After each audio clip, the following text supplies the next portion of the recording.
The missing operative Sarah Chen stared at the military transport plane, disappearing into the gray morning sky over the Pacific. Her hands trembled slightly as she adjusted the radio equipment strapped to her back.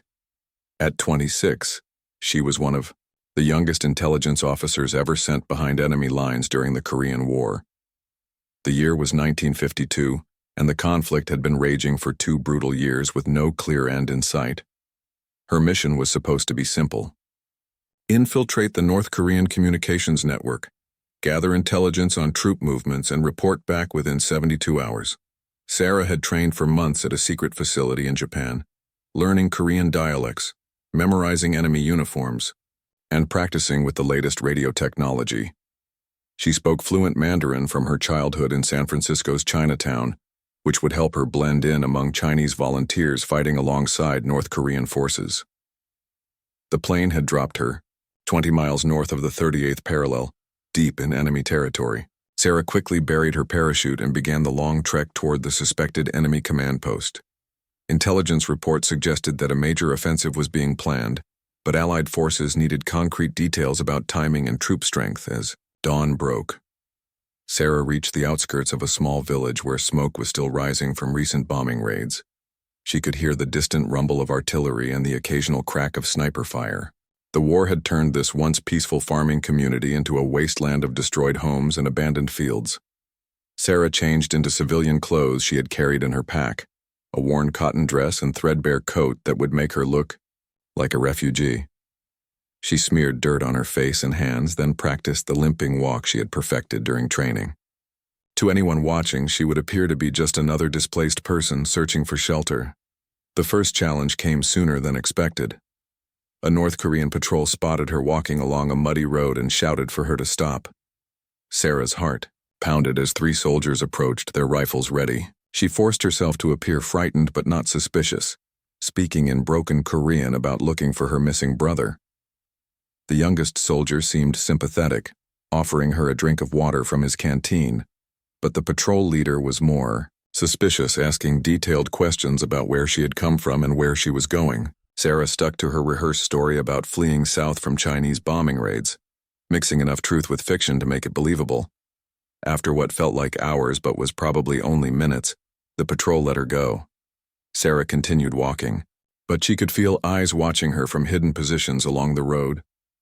The enemy was more alert than intelligence reports had suggested. Getting close to their command structure would be even more dangerous than she had anticipated. By midday, Sarah had reached the target area. Through her binoculars, she could see a cluster of military vehicles and temporary structures hidden among the trees.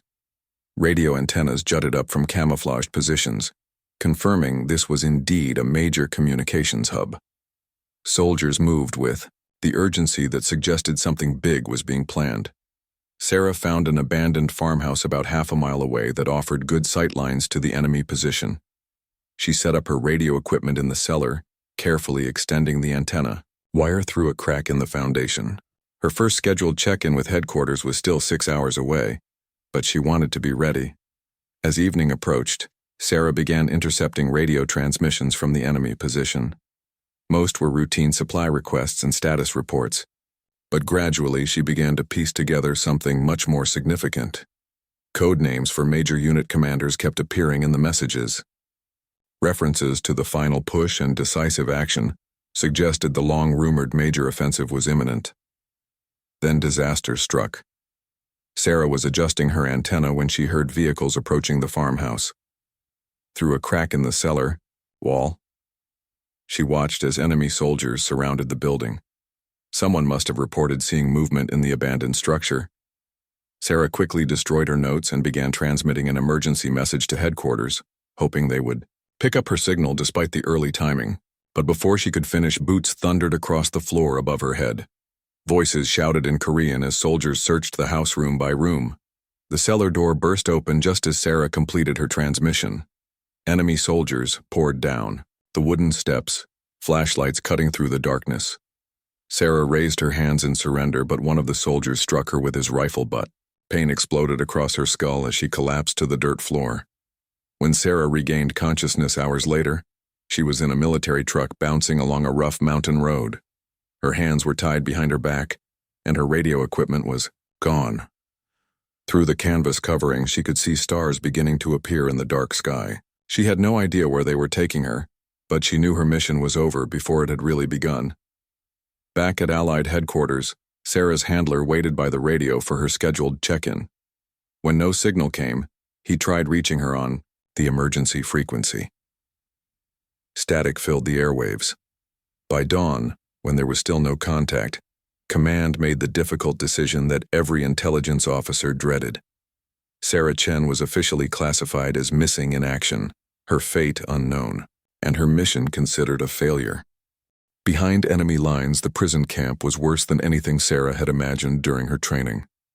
Built in a valley surrounded by steep mountains, it housed dozens of captured Allied soldiers, pilots, and suspected spies. The guards were a mixture of North Korean regulars and Chinese volunteers, all of whom seemed to take particular pleasure in making life miserable for their American captives. Sarah was thrown into a cramped cell with two other women, a British nurse named Margaret who had been captured while treating wounded soldiers, and a South Korean interpreter called Min Jung, who had been working with American forces when her unit was overrun. Both women had been prisoners for several months and had learned the harsh realities of survival in enemy hands. The daily routine was brutal.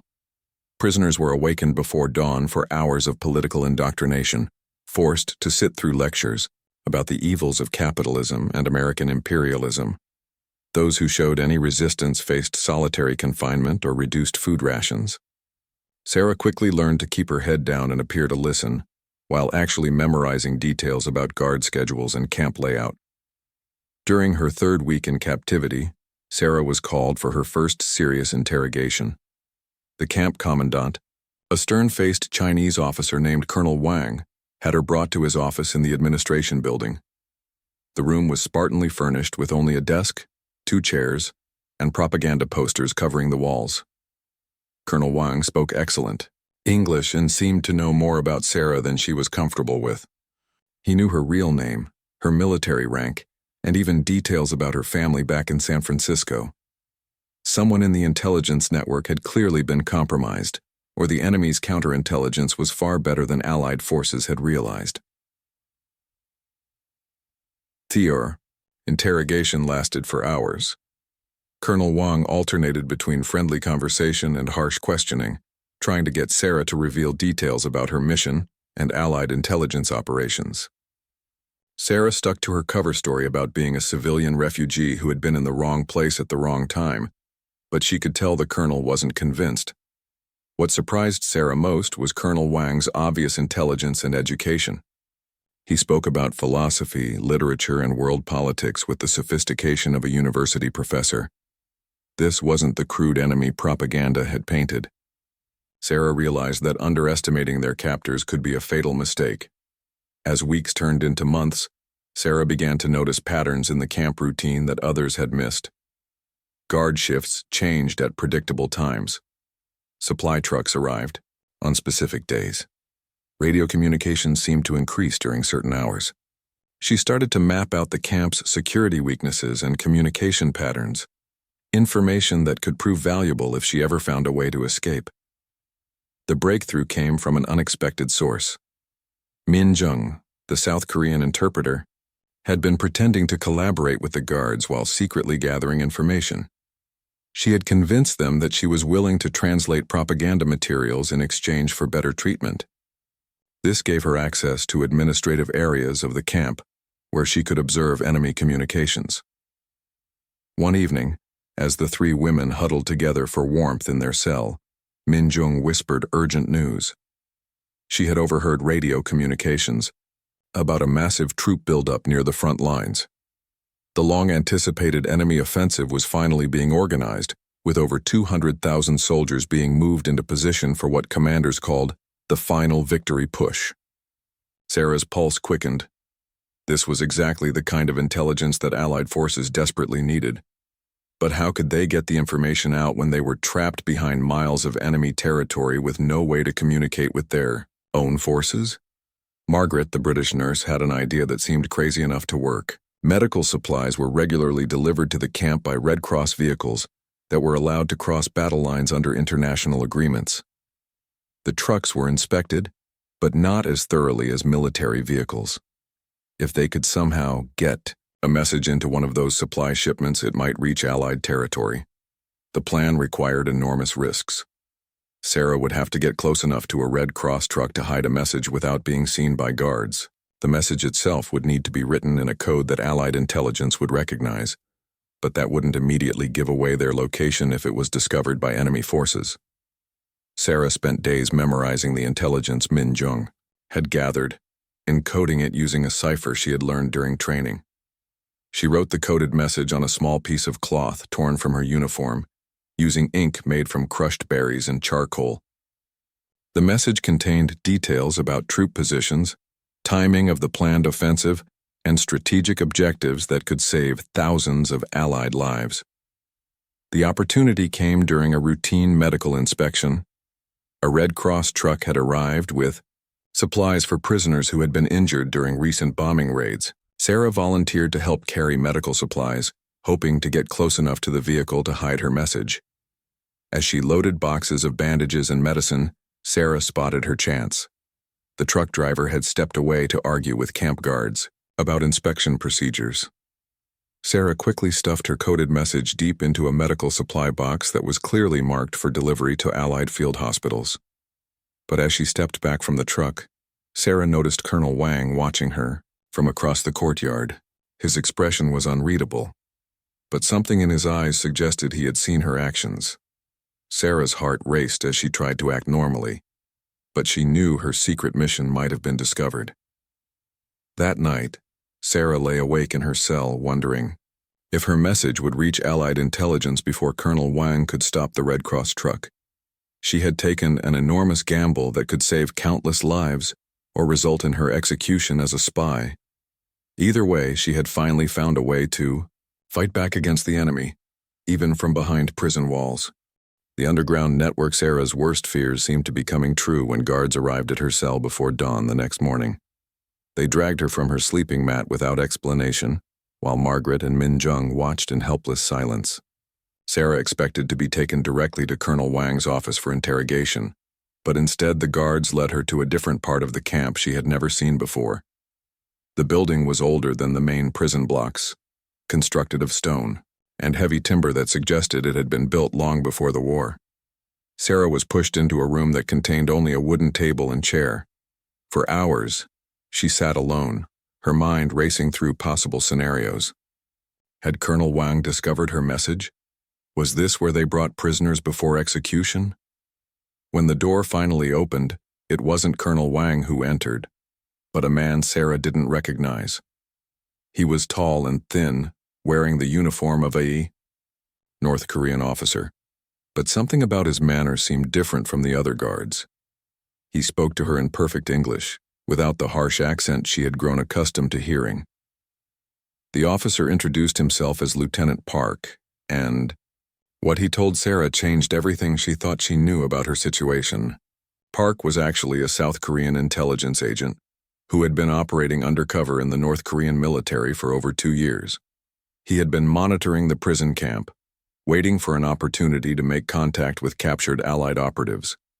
Park explained that there was an entire network of resistance fighters and double agents working behind enemy lines. Some were South Koreans like himself who had infiltrated enemy units. Others were Chinese volunteers who had become disillusioned with the war. Even some North Korean soldiers had been secretly providing information to Allied intelligence after losing faith in their government's promises. The news was both thrilling and terrifying.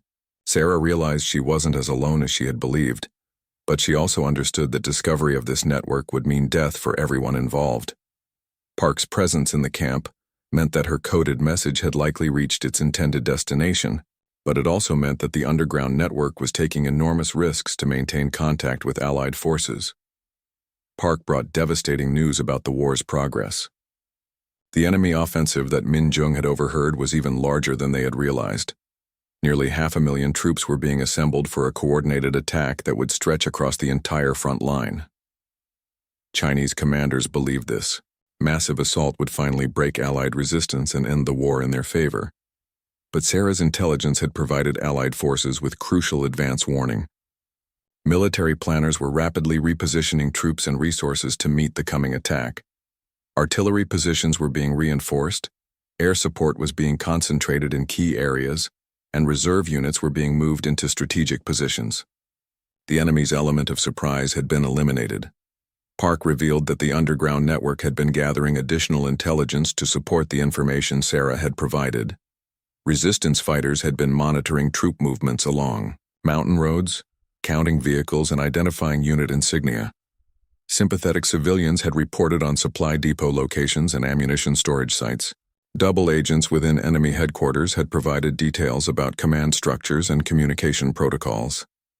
The scope of the intelligence operation was staggering. What had started as Sarah's individual mission had evolved into a comprehensive espionage network that was providing Allied forces with unprecedented insight into enemy plans and capabilities. Every piece of information was being carefully coordinated and transmitted through a complex system of coded messages and secret meetings. Park explained how the network operated. Messages were passed through a chain of contacts that included camp guards, supply drivers, medical personnel, and even some prisoners who had been secretly recruited. Each person knew only their immediate contacts, so that if anyone was captured, they couldn't compromise the entire operation. Sarah learned that her cellmates Margaret and Min Jung were already part of this network. Margaret had been using her medical training to treat wounded resistance fighters, while Min Jung had been translating intercepted communications and identifying key enemy personnel. The three women had been unknowingly supporting each other's intelligence activities while maintaining their cover as ordinary prisoners. The network faced constant dangers. Enemy counterintelligence units were actively searching for spies and saboteurs. Patrol activities had increased dramatically as commanders became aware that their security had been compromised. Several network members had already been captured and executed, forcing the remaining operatives to become even more careful and creative in their methods. Park brought Sarah new equipment that had been smuggled into the camp through the medical supply network. A tiny radio transmitter had been hidden inside a bar of soap, while coded instructions were written on rice paper that could be quickly eaten if discovery seemed imminent. Sarah would now be able to communicate directly with Allied headquarters, instead of relying on the uncertain Red Cross message system. The intelligence that Sarah began transmitting was incredibly detailed. She reported on guard schedules, weapon storage locations, and communication procedures. She provided names and descriptions of enemy commanders, along with assessments of their military capabilities and personal weaknesses. Most importantly, she continued to monitor preparations for the massive offensive that could determine the outcome of the entire war. But the network's success was also increasing the danger for everyone involved. Enemy security measures were becoming more sophisticated and aggressive. Random cell searches had increased and prisoners were being interrogated more frequently about suspicious activities. Sarah realized that they were engaged in a deadly race between gathering crucial intelligence and avoiding detection by increasingly suspicious guards. The stakes couldn't be higher. The intelligence network had become the Allied forces' most valuable asset in understanding and countering enemy strategy. But with each successful transmission, the risk of discovery grew greater. Sarah knew that the network's survival depended on maintaining their cover while continuing to provide the information that could save thousands of Allied lives and possibly end the war. The critical discovery. The intelligence network's most important breakthrough came from an unexpected source. One of the camp guards, a young North Korean soldier named Corporal Kim, had been secretly sympathetic to the prisoners after witnessing the brutal treatment they received. Lieutenant Park had carefully cultivated this relationship over several months, eventually recruiting Kim as an informant. Kim's position gave him access to administrative communications that other network members couldn't reach. He was responsible for delivering messages between the camp commandant and higher-level military headquarters. This seemingly routine duty placed him at the center of strategic communications about the massive offensive being planned. During a particularly cold night in late autumn, Kim brought Sarah information that made her blood run cold. He had overheard a radio conversation between Colonel Wang and a Chinese general discussing final preparations for what they called Operation Dragon Strike. The offensive would begin in just 10 days, involving coordinated attacks across multiple front sectors using tactics that Allied forces had never encountered before. The enemy plan was diabolically clever. Instead of the traditional massed infantry assaults that had characterized much of the Korean War, Operation Dragon Strike would use small, highly mobile units to infiltrate Allied positions under cover of darkness. These units would attack supply lines, communication centers, and command posts while larger conventional forces launched diversionary attacks to draw Allied attention away from the real threats. Sarah realized immediately that this intelligence was far more critical than anything the network had previously discovered. Allied military doctrine was based on defending against conventional attacks along established front lines. The infiltration tactics planned for Operation Dragon Strike could completely bypass these defensive positions and create chaos behind Allied lines. Working through the night, Sarah encoded the most detailed intelligence report of her military career. She included specific information about unit assignments, attack routes, timing sequences, and command structures. The report filled several pages of rice paper written in microscopic handwriting, using the berry ink she had perfected during her months in captivity. But transmitting this information presented unprecedented challenges. The intelligence was too voluminous and complex for the small radio hidden in her soap bar. The Red Cross message system was too slow and unreliable for information this time sensitive. Sarah needed a way to get comprehensive intelligence to Allied headquarters within days, not weeks. Lieutenant Park proposed a desperate solution. He had been in contact with a group of Chinese resistance fighters who operated in the mountains near the prison camp. These fighters had access to a more powerful radio transmitter that could reach Allied forces directly, but getting the intelligence to them would require someone to physically leave the camp and make contact in the wilderness. The plan was incredibly dangerous. Sarah would have to escape from the prison during a carefully planned diversion, make her way through enemy territory to a rendezvous point in the mountains, transmit the intelligence, and then somehow return to the camp before her absence was discovered. If she was caught outside the camp, she would certainly be executed as an escaping prisoner of war. Margaret and Min Jung insisted on helping with the escape plan, despite the enormous risks to themselves. Margaret would create a medical emergency that would distract the guards, while Min Jung would use her translation duties to monitor radio communications and warn if the escape was discovered. Corporal Kim would provide information about guard, schedules, and patrol routes. The opportunity came during a supply delivery that required most of the camp guards to supervise the unloading of trucks. Margaret suddenly collapsed in the prison courtyard, appearing to suffer from severe stomach pain and fever. As guards rushed to deal with what looked like a possible epidemic, Sarah slipped away from her assigned work detail and made her way to a section of the camp perimeter that Kim had identified as temporarily unguarded. Getting through the fence required tools that Park had smuggled into the camp over several weeks. Wire cutters had been hidden inside a hollowed-out book, while a small knife was concealed in the heel of Sarah's boot. Working quickly but carefully, Sarah cut through enough wire to create an opening barely large enough for her to squeeze through. The mountain forest beyond the camp was dense and difficult to navigate, especially in the darkness that Sarah needed for concealment. She followed a stream bed that Park had identified as leading toward the resistance fighters' base, moving carefully to avoid making noise that might alert enemy patrols. Every sound in the forest seemed amplified, and Sarah found herself freezing at the call of nightbirds or the rustle of wind in the trees. After hiking for several hours, Sarah reached the designated rendezvous point, a small clearing beside a mountain waterfall. The resistance fighters were waiting for her, 3 Chinese soldiers who had deserted from their units after becoming disgusted with the war's brutality. Their leader, a former artillery officer named Chen Wei, spoke enough English to understand the importance of Sarah's intelligence. The radio equipment the resistance fighters had assembled was more sophisticated than anything Sarah had used before. It included encryption capabilities that would prevent enemy forces from intercepting and decoding her transmissions. Chen Wei helped Sarah establish contact with Allied headquarters, and she began transmitting the detailed intelligence about Operation Dragon Strike. The transmission took over 2 hours to complete, as Sarah had to repeat critical information multiple times to ensure accuracy. Allied intelligence officers on the receiving end asked detailed follow-up questions about specific aspects of the enemy plan. Sarah realized that her intelligence was being integrated into a comprehensive defensive strategy that was being developed in real time. As dawn approached, Sarah knew she had to return to the prison camp before her absence was discovered.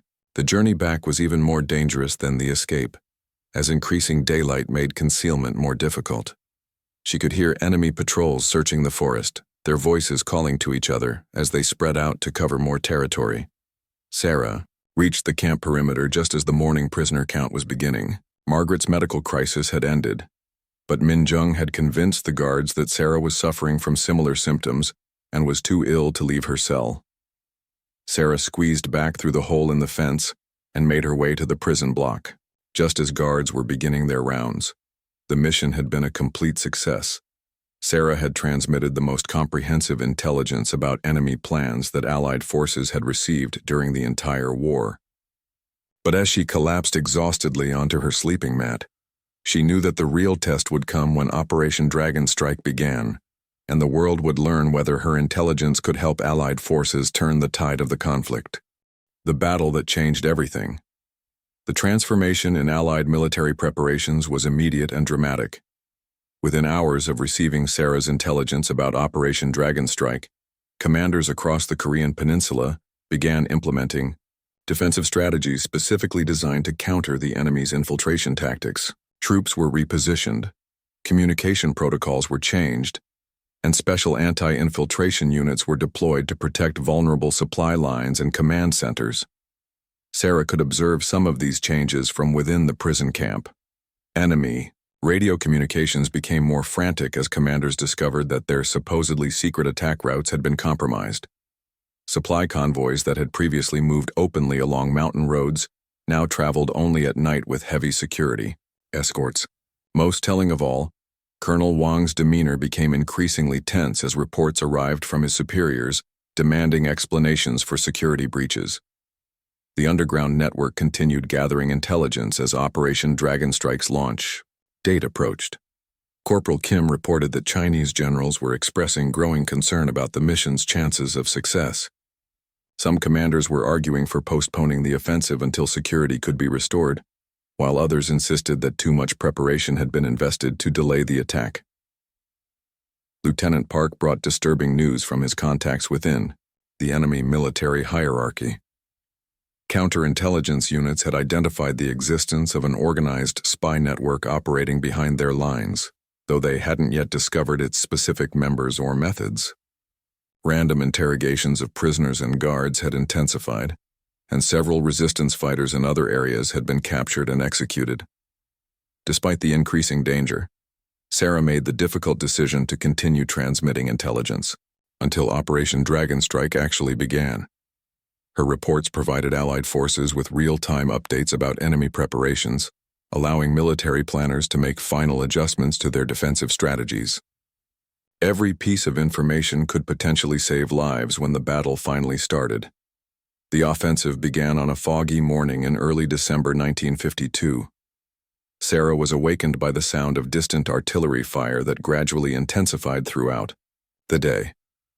From her prison cell, she could see flashes of light on the horizon and feel the ground trembling from massive explosions. The long-anticipated battle that would determine the war's outcome had finally begun. Enemy infiltration units had indeed attempted to penetrate Allied lines under cover of darkness, just as Sarah's intelligence had predicted. But instead of finding undefended supply routes and communication centers, they encountered specially positioned defensive units that had been waiting for them. The infiltrators found themselves trapped in carefully prepared kill zones, where Allied forces could use superior firepower to devastating effect. Radio intercepts revealed the enemy's growing confusion and desperation as their tactical advantages evaporated. Units that were supposed to coordinate their attacks found their communication networks disrupted by Allied counterintelligence operations. Supply lines that should have been undefended were protected by mobile defensive units that seemed to anticipate every move the infiltrators made. By the second day of the offensive, it was clear that Operation Dragon Strike was failing catastrophically. Enemy casualties were mounting at unsustainable rates, while Allied losses remained surprisingly light. The infiltration tactics that were supposed to create chaos behind Allied lines had instead resulted in the systematic destruction of the enemy's most elite units. Colonel Wang's behavior became erratic as reports of the military disaster reached the prison camp. He ordered increased security measures and began conducting random interrogations of prisoners, clearly suspecting that intelligence leaks had contributed to the offensive's failure. Sarah and her network colleagues maintained their covers, but they knew that discovery was becoming increasingly likely. The crisis came when one of the resistance fighters operating outside the camp was captured during a firefight with enemy patrols. Under torture, he revealed the existence of the radio transmitter hidden in the mountains and provided descriptions of some network members he had encountered. Enemy forces immediately began searching for the equipment and interrogating anyone who might have been involved. Lieutenant Park received warning about the security breach and made the agonizing decision to activate the network's emergency protocols. All intelligence-gathering activities would cease immediately, and network members would focus entirely on maintaining their cover identities. The coded radio equipment was destroyed, and all written materials were burned or eaten. Sarah spent a terrifying week expecting to be arrested at any moment. Guards conducted surprise searches of prisoner cells and interrogated anyone whose behavior had seemed suspicious. Several prisoners who weren't even connected to the network were beaten severely based on false accusations from other inmates, hoping to deflect attention from themselves. But the precautions proved successful. Despite intensive investigations, enemy counterintelligence never identified the specific individuals responsible for the intelligence leaks that had doomed Operation Dragon Strike. The network had been too well compartmentalized and too careful about security procedures to be easily penetrated. As December progressed, the full scope of the military disaster became apparent. Operation Dragon Strike had not only failed but had cost the enemy a significant portion of their most experienced combat units. The planned final offensive that was supposed to end the war had instead permanently shifted the military balance in favor of Allied forces. Reports filtering into the prison camp indicated that Chinese and North Korean commanders were beginning serious discussions about ending the conflict through negotiation rather than military victory. The massive casualties and strategic failure of Operation Dragon Strike had convinced political leaders that continued fighting would only result in further disasters. Sarah realized that her intelligence mission, which had begun with such apparent failure when she was captured, had actually achieved results beyond anything she had imagined possible. The information she had gathered and transmitted had not only saved thousands of Allied lives but had potentially changed the entire course of the war. However, she also understood that her role in these events would likely remain secret forever. The underground network's existence had to be protected to ensure the safety of surviving members and to preserve intelligence capabilities for future conflicts. Sarah would have to live with knowing that her greatest contribution to the war effort could never be officially acknowledged or celebrated. The secret that changed history.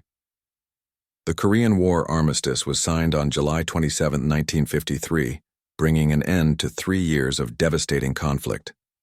By that time, Sarah had been officially listed as missing in action for over a year, her family having received only vague assurances that the military was continuing to search for information about her fate. Her colleagues in Allied intelligence assumed she had died during her failed mission behind enemy lines. The prisoner exchange that followed, the armistice agreement, was a complex and emotional process. Thousands of soldiers, pilots, and civilians who had been held in camps on both sides of the conflict were finally returning home. Sarah stood in line with other released prisoners at the exchange point in Panmunjom, wearing the same threadbare clothes she had worn for months in captivity. What struck Sarah most about the repatriation process was how little anyone seemed to know about what the returning prisoners had actually experienced. Military debriefing officers asked routine questions about camp conditions and treatment, but showed little interest in the intelligence activities that had secretly continued throughout the war. The underground network's existence remained completely hidden from official records. Lieutenant Park, whose real identity as a South Korean intelligence agent was finally revealed during the exchange, made sure to have a private conversation with Sarah before they were separated into different repatriation groups.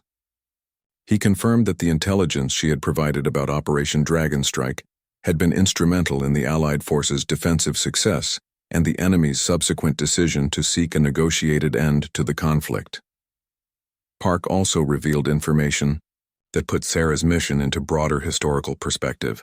The intelligence network they had participated in was just one part of a much larger covert operation that had been gathering crucial information throughout the war.